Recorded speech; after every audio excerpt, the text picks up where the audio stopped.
അന്ന് വൈകി വന്ന ബസ്സിൽ ഞാനും ഒരു ചെറിയ ഇടം പിടിച്ചു. അർദ്ധരാത്രി ആയതുകൊണ്ട് തന്നെ അധികം ആളുകളൊന്നും ബസ്സിലുണ്ടായിരുന്നില്ല.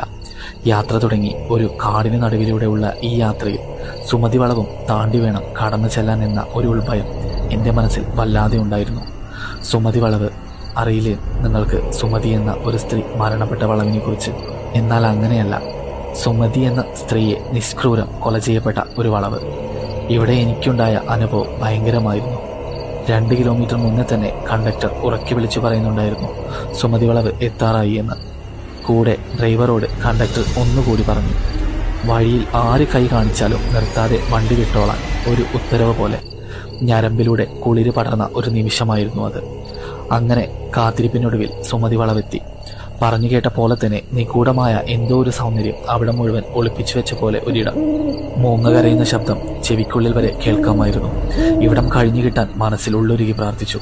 പെട്ടെന്നൊരു സ്ത്രീ വണ്ടിക്ക് കൈ കാണിച്ചുകൊണ്ട് ദൂരെ നിൽക്കുന്നു. എന്നാൽ ആ സ്ത്രീക്ക് മനുഷ്യന്റെ മുഖമായിരുന്നില്ല. തലയുടെ സ്ഥാനത്ത് ഒരു പോത്തിന്റെയൊക്കെ പോലുള്ള ഒരു രൂപം. ബസ്സിലുള്ളവർ എല്ലാം അതിശയിച്ച് ആ സ്ത്രീയെ തന്നെ നോക്കി.